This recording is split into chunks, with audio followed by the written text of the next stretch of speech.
Bonjour à vous toutes et à vous tous. Nous sommes le 14 février 2023. Mon nom est Claude Laferrière. Je suis avocat et enseignant en géopolitique et en droit des affaires. Je fais cette vidéo dans une perspective d'éducation populaire. Je n'attends aucun mandat ni aucune considération de quelque nature que ce soit. Le titre de la vidéo d'aujourd'hui,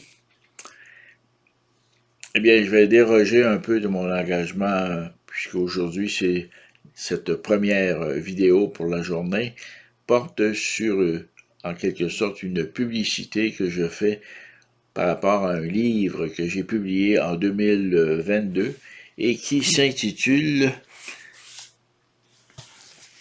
Traité de droit de la sécurité nationale, États-Unis d'Amérique, Canada.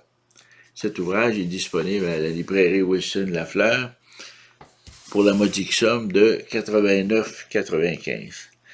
Maintenant, quel est l'intérêt particulier de cet ouvrage dans le contexte actuel de l'espionnage, en particulier de l'espionnage chinois?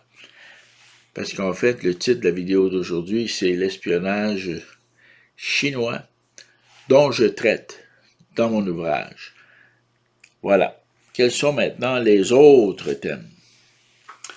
Et là, il faut comprendre que c'est un ouvrage unique, puisqu'il porte sur la sécurité nationale et que je suis le seul enseignant francophone au Canada dans le domaine de la sécurité nationale.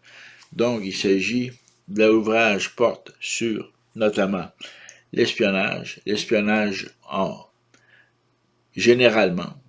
en général, l'espionnage chinois de façon toute particulière et très d'actualité, avec l'histoire des ballons, mais bien d'autres choses. La question nucléaire, la question de la prolifération nucléaire, et en particulier les initiatives de non-prolifération nucléaire. Quelles sont-elles? Eh bien, au lendemain de l'effondrement du mur de Berlin et du régime soviétique, dont il était le symbole, si on peut dire, eh bien, les puissances occidentales, l'OTAN, les États-Unis, mais aussi d'autres pays, mais plus particulièrement les États-Unis, se sont préoccupés d'intervenir sur le territoire russe afin, si vous voulez, de prendre un certain contrôle sur les ogives nucléaires, sur le matériel radioactif et sur la technologie, le support technique de tout ce qui est relié à l'armement nucléaire, à l'époque où vraiment la Russie, enfin l'ex-Union soviétique, qui va devenir la Fédération de Russie, entrait dans une période de chaos sous Gorbatchev et Boris Yeltsin. Donc à ce moment-là, il y a eu des initiatives de la part de sénateurs américains, Nunn et Lugan, qui sont intervenus directement auprès des autorités russes, en fait de ce qui restait des autorités russes, pour sécuriser le matériel nucléaire. On pense ici aux fameux nukes en anglais, les ogives nucléaires et tout ce qui s'y rattache. Donc, le livre, le traité aborde cette question et c'est probablement le seul ouvrage au monde qui fait en quelque sorte la synthèse de ces initiatives. Et je le fais dans la langue de Molière, c'est-à-dire en français. Ensuite, l'ouvrage couvre les différentes agences américaines, la CIA, la FBI, la NSA et d'autres, tant sur le plan de leur histoire que relativement, si vous voulez, à leur leadership.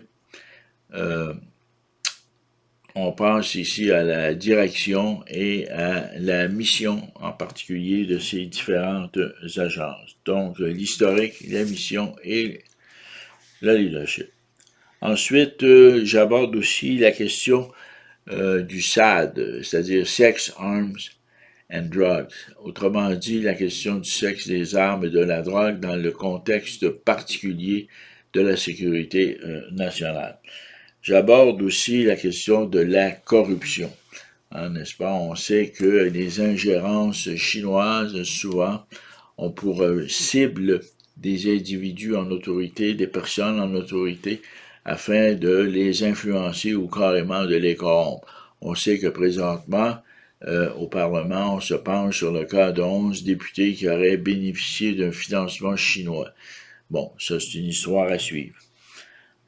Ensuite, de nombreuses décisions de la Cour suprême américaine et de la Cour fédérale ont été traduites en français. C'est moi qui en ai fait la traduction. Ce n'est pas une traduction Google.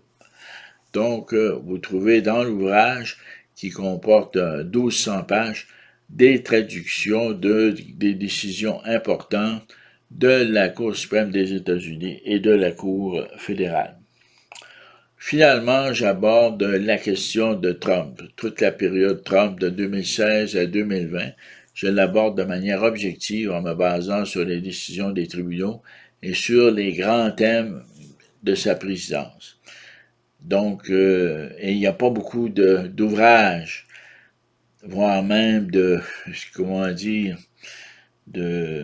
d'articles de revue qui ont été consacrés à l'administration Trump. Eh bien, moi, j'y consacre plusieurs pages. Donc, c'est la raison pour laquelle l'ouvrage en question, qui est mon œuvre d'une certaine manière, est unique. Et c'est important, je pense, que lorsqu'on veut suivre l'actualité, surtout dans le contexte actuel, de se le procurer. Bon, le prix modique 89,95, ce qui veut dire c'est un investissement de 100 $ avec les taxes. Donc, et c'est écrit en français et ça comporte évidemment les traductions des décisions essentielles des tribunaux américains. Voilà.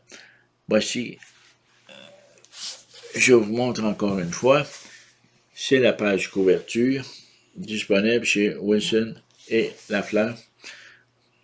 Là-dessus, je vous souhaite une excellente journée. Je vous invite à partager, à approuver ou à ne pas approuver. Là-dessus, à la prochaine.